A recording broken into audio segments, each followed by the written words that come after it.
They're dangerous professions, accounting for a majority of Maplewood's on-the-job injuries. The city is stepping up to make them safer. And we're seeing a culture here in the city where managers and department heads are embracing our safety. We're also seeing with that investment less accidents, and we're trying to stabilize our worker comp premiums.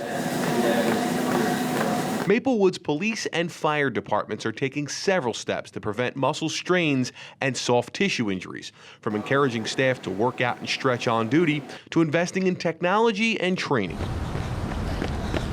You can imagine a person driving around for 4 or 5 hours, kind of cramped up in a car, and then they have to get out of a car and sprint across the park. We want them to be stretching. We want them to be working out and getting blood flow to those big muscle groups. I'm sorry that Kyle said those things to you. Maplewood's police department also trains officers to de-escalate encounters and prevent the use of physical force, which could lead to injuries. And officers are being supported to maintain long-term mental health. Our staff is exposed to a lot of things that are fairly traumatic, whether it's a child-related car accident or people that have been physically assaulted or people who have died. We're doing the mental health check-in program. 1, 2, 3.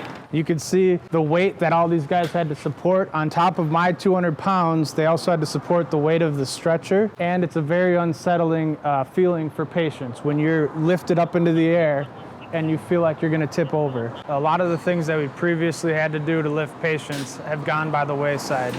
With a single finger, I can raise the stretcher.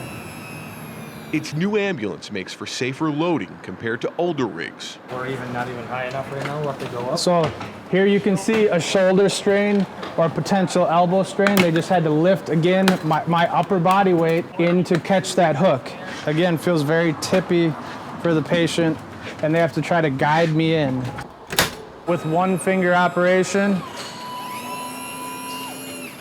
we raise the legs of the stretcher and gently push it in. It's all on a track, so it's gonna ride it straight into the back of the ambulance. Think about that. If we lose someone to a shoulder injury that has to have a shoulder surgery for 3 months, that's 3 months that we're short on a shift, or 3 months that we're gonna have to incur overtime on a shift to backfill that position. During a bumpy ambulance ride, EMS professionals risk sticking themselves with a needle. No more needles exist. Once we start that IV, we drop the medication. There's tubing that exists that I can plug this port right into. I plug it in, no needle, push the medication, and we go on to the next task. Check out that hoist. Instead of 2 workers yanking a 200-pound compactor off a truck, it lowers with the push of a button. It's one of several features making Public Works' new Hotbox patch trailer safer and more efficient. The Hotbox lift allows workers to more easily and safely apply asphalt. Our old unit was a gravity box where you'd have to physically go up there with a shovel and knock all the material down. The new gas-assisted lid helps prevent back injuries. Basically, you just pull the handle, and then it has 2 gas shocks, one on each end, that allows it to be lifted very easily. And this lighting system directs motorists away from the work zone. I want to go home at the end of the day, and I know everybody that I work with wants to go home at the end of the day. It's huge that the city supports us and gives us equipment like this to do our job.